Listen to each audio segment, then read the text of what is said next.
না না, আমি কিন্তু আমাদের দেশের খুব কাছাকাছি আছি। জি আপা, খুব সুন্দর, শান্তি লাগলো আপা। অত দূরে নাই, আমি খুব কাছাকাছি আছি। জি আপা, আমি চট করে ঢুকে পড়তে পারি। 16 জানুয়ারি 1979 তেহরানের রাজপথে খুশির জোয়ার, মুক্তির আনন্দে মাতোয়ারা সবাই। দুদিন আগে যারা ছিল প্রতিপক্ষ তাদের আবেগে জড়িয়ে ধরছে মানুষ। যার ছবি এতদিন মাথায় তুলে রাখতে হতো তাকে ছুঁড়ে ফেলেছেন অসীম আক্রোশে। ইরানিদের জন্য এ যেন এক নতুন স্বাধীনতা, কারণ 37 বছর ধরে ময়ূর সিংহাসন আঁকড়ে ধরে থাকা বাদশার পতন ঘটেছে। দেশ ছেড়ে পালিয়েছেন মোহাম্মদ রেজা পাহলাভি, যিনি শাহ নামেই পরিচিত। পশ্চিমা আশীর্বাদ পুষ্ট শাহ দেশের তেল খনিগুলো তুলে দিয়েছিলেন মার্কিন ও ব্রিটিশ কোম্পানির হাতে। ইসলামী ভাবধারা ছেড়ে ঝুঁকেছিলেন পাশ্চাত্যের আধুনিকতায়। দুর্নীতি, উচ্চাভিলাষী প্রকল্প আর অহেতুক আড়ম্বরে অন্তঃসার শূন্য করেছেন দেশের অর্থনীতি। শক্ত হাতে গলা টিপে ধরেছেন বিরুদ্ধ মতের। জনসাধারণের উপর নজরদারির জন্য গড়ে তোলেন সাবাক নামের বাহিনী। 1975 সালে তিনি রাস্তাখেজ নামে রাজনৈতিক দল গঠন করে বাকি সব দল নিষিদ্ধ ঘোষণা করেন।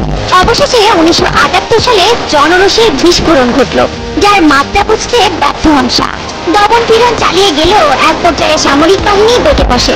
সবকিছুর উপর নিয়ন্ত্রণ হারিয়ে 79 জানুয়ারিতে তেহরান ছেড়ে মিশর চলে যান শাহ। তাকে রাজকীয় সংবর্ধনা দেন আনোয়ার সাদাত। সেখান থেকে শাহের বক্তব্য মরক্কোতে বাদশাহ হাসানের কাছে। সেখানেও সুবিধা করতে না পেরে আটলান্টিক পাড়ি দিয়ে মোহাম্মদ রেজা যান বাহামায়, সেখান থেকে মেক্সিকোতে। শরীরে মরণ ব্যাধি বাসা বেঁধেছে কয়েক বছর আগেই।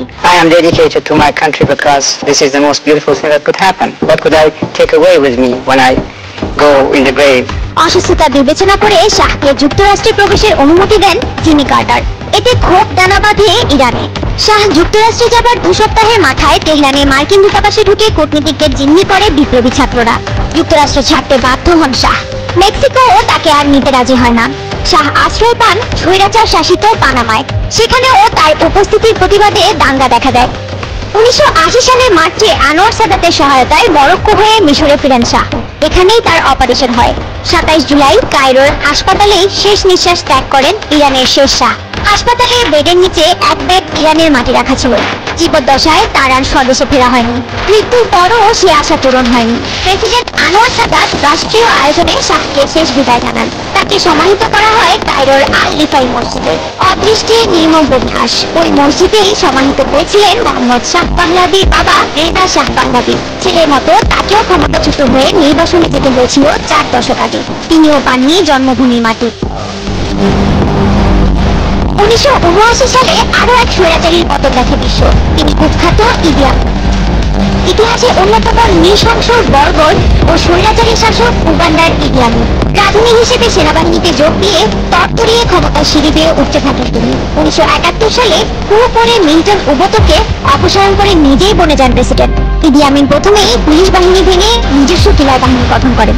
তারা ওবোতের সমর্থকদের উপর নির্মম অত্যাচার শুরু করেন। উগান্ডার প্রশাসন ও ব্যবসা বাণিজ্যে এশিয়ান, বিশেষ করে ভারতীয়দের প্রভাব ছিল। 1972 সালে খ্যাপাটে এই শাসক সবাইকে উগান্ডা থেকে বের করে দেন। 8 বছরের শাসনামলে 1 লাখেরও বেশি মানুষকে গুম, নির্বাসন কিংবা ফাঁসি দেন এই উগান্ডান কসাই। কারো কারো মতে সংখ্যাটা 5 লক্ষাধিক।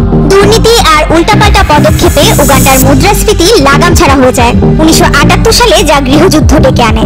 এমন সময় আত্মঘাতী সিদ্ধান্ত নেন ইদি আমিন। প্রতিবেশী তানজানিয়ার একাংশ দখলে অভিযান চালান। তানজানিয়া পাল্টা আক্রমণ চালালে আর তার সাথে বিদ্রোহীরা হাত মেলালে 1979 সালের এপ্রিলে রাজধানী কাম্পালার পতন ঘটে। ইদি আমিন লিবিয়ায় মুয়াম্মার গাদ্দাফির কাছে পালিয়ে প্রাণ রক্ষা করেন। এরপর সাদ্দাম হোসেনের ইরাক হয়ে ইদি আমিনের ঠিকানা হয় সৌদি আরবের জেদ্দা। কয়েক বছর জেদ্দায় চুপচাপ কাটানোর পর শয়তানি বুদ্ধির মাথাচাড়া দিয়ে ওঠে ইদি আমিনের। গোপনে ছেলেকে নিয়ে চলে যান উগান্ডার পাশের দেশ জায়রেতে, তাও আবার জাল পাসপোর্ট নিয়ে। উদ্দেশ্য উগান্ডার বিদ্রোহকে উস্কে দেয়া। কিন্তু জায়রের বিমানবন্দরে ধরা পড়ে যান তিনি। ক্ষিপ্ত সৌদি সরকার তাকে ফেরত নিতে নারাজ। মরক্কোর বাচ্চার চাপাচাপিতে পরে রাজি হয় রিয়া। এক শর্তে, বাকি জীবন নিভৃতে কাটাতে হবে। শেষ 14টা বছর ওভাবেই কেটেছে ইদি আমিনের। 2003 সালের জুলাইয়ে জেদ্দার এক হাসপাতালে কোমায় চলে যান ইদি আমিন। তার স্ত্রী উগান্ডা সরকারের কাছে মিনতি করেন শেষ সময়টুকু ইদি যাতে জন্মভূমিতে কাটাতে পারেন, কিন্তু তার এই আবেদনও নাকচ হয়। পরের মাসে তার লাইফ সাপোর্ট খুলে নেওয়া হয়। জেদ্দার রুয়াইস কবরস্থানে সাধারণ এক কবরে সমাহিত করা হয় এক সময়ের প্রচন্ড প্রতাপশালী ইদি আমিনকে। ইদি আমিনের মতোই নির্বাসিত অবস্থায় জেদ্দায় মারা যান আরেক আফ্রিকান স্বৈরশাসক জাইন আল আবিদিন বেন আলী। মিশরের পাশের দেশ তিউনিসিয়ায় দীর্ঘ 23 বছর ক্ষমতা কুক্ষিগত করে রেখেছিলেন স্বৈরশাসক বেন আলী। 1987 সালে তিউনিসিয়ার স্বাধীনতার অগ্রদূত হাবিব বৌগুইবাকে সরিয়ে ক্ষমতা দখল করেন তিনি। সংস্কারের আশা শোনালেও দ্রুতই নির্বিরোধ হয়ে ওঠেন। একদিকে যেমন বৈষম্য আর বেকারত্ব বাড়ছিল, অন্যদিকে সম্পদের পাহাড় বাড়ছিল বেন আলী ও তার পরিবারের সদস্যদের। 2010 সালে আরব বসন্ত শুরু হয় তিউনিসিয়া থেকে। পুলিশের হয়রানির শিকার মোহাম্মদ বুয়াজিজির আত্মহননের পরে দেশ জুড়ে বিপ্লবের যে ঝড় উঠে তাতে উড়ে যায় বেন আলীর মসনদ। 2011 সালের জানুয়ারিতে সরকার ভেঙে দিয়ে জরুরি অবস্থা জারি করেন তিনি। আশ্বাস দেন 6 মাসের মধ্যে নির্বাচনের, কিন্তু তার কথায় আর কেউ বিশ্বাস করেনি। সৈন্যরা প্রেসিডেন্ট প্রাসাদ ঘেরাও করলে সপরিবারে দেশ ছেড়ে পালানোর সিদ্ধান্ত নেন বেন আলী। সেনাবাহিনীও তাকে যেতে বাধা দেয়নি। তবে বেন আলী ফ্রান্স অথবা মাল্টা যেতে চাইলেও বিমান তাকে নিয়ে যায় সৌদি আরবে। সৌদি আরবের জেদ্দায় অসহায় দিন কাটতে থাকে বেন আলী। ওদিকে প্রাসাদে বিপুল পরিমাণ অর্থ আর হীরা জহরত পাওয়া গেল। তাকে 35 বছরের কারাদণ্ড দেয় তিউনিসিয়ার নতুন সরকার। বেন আলীকে ফেরত পাঠাতে বলে সৌদি সরকারকে, কিন্তু রিয়াদ তাকে সাড়া দেয়নি। 2019 সালে 19 সেপ্টেম্বর জেদ্দার এক হাসপাতালে মৃত্যু হয় বেন আলীর। দেশের সম্পদ লুটপাটে বেন আলীকেও ছাপিয়ে গেছে এশিয়ান এক স্বৈরশাসক ফিলিপাইনের ফার্ডিনান্দ মার্কোস। বলা হয় দেশটির কেন্দ্রীয় ব্যাংক থেকে $10 বিলিয়ন সরিয়েছেন। 1965 সালে নির্বাচনী জিতে ক্ষমতায় আসেন মার্কোস। প্রচুর অবকাঠামোগত উন্নয়ন করে প্রশংসা ও কোরআন শুরুতে, কিন্তু সে সবই ছিল বিদেশি ঋণ। এক সময় চাপ পড়ে অর্থনীতিতে, ছড়িয়ে পড়ে জনরোষ। তা দমনে সামরিক আইন জারি করেন মার্কোস। মুখ বন্ধ করে দেন সব গণমাধ্যমের। সর্বময় ক্ষমতা কুক্ষিগত করে টানা 4 বার লোক দেখানো নির্বাচনে জয়ী হন মার্কোস। কিন্তু 1986 সালে চতুর্থ দফা নির্বাচনের পর শুরু হয় অপ্রতিরোধ্য পিপলস পাওয়ার মুভমেন্ট। আন্দোলনের তীব্রতা এতটাই ছিল যে রক্তপাত এড়াতে মার্কিন প্রেসিডেন্ট রোনাল্ড রিগান তাকে বলেন দেশ ছেড়ে পালাতে। মার্কোস আর তার স্ত্রী ইমেলদা পালিয়ে যান হাওয়াই দ্বীপে। যাওয়ার সময় বিমানে করে নিয়ে যান 22 বক্স নোট, যার মূল্য $717 মিলিয়ন। সাথে ছিল 300 বক্স গহনা, মিলিয়ন ডলারের হীরা, মুক্তা, গোল্ড বার, আরো কত কি। ওদিকে মার্কোসরা পালিয়ে যাবার পর বিক্ষুব্ধ জনতা ঢুকে পড়ে প্রেসিডেন্টের প্রাসাদে। সেখানে তারা অনেক বিলাসপণ্যই পায়, তবে সবচেয়ে আলোচিত ছিল ইমেলদা মার্কোসের জুতার সংগ্রহশালা। 2700 জোড়া এক্সক্লুসিভ জুতা পাওয়া যায় সে প্রাসাদে।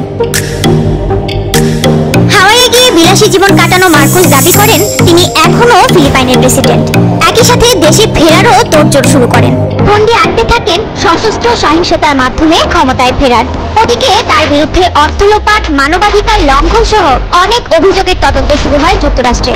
1989 সালে অসুস্থ হয়ে পড়েন মার্কোস। হাসপাতালে তাকে দেখতে যান ফিলিপাইনের ভাইস প্রেসিডেন্ট সালভাদোর। মার্কোস তার কাছে দেশে মায়ের সমাধির পাশে সমাহিত হওয়ার সুযোগ চান। বিনিময়ে প্রস্তাব দেন লুট করা অর্থের 90 ভাগ দিয়ে দেওয়ার, কিন্তু এমন প্রস্তাবেও কাজ হয়নি। দেশে ফিরতে পারেননি মার্কোস। ওই বছরই সেপ্টেম্বরে হাসপাতালে মৃত্যু হয় তার। দেশের যে পরিমাণ সম্পদ লুট করেন মার্কোস, তার 1 ভাগও ভোগ করে যেতে পারেনি। অথচ ফিলিপিনোরা সে ঋণ এখনো পরিশোধ করে যাচ্ছে। পুরোপুরি শোধ হবে 2025 সালে। মার্কোসের মরদেহ হাওয়াই দ্বীপে সংরক্ষিত ছিল 4 বছর।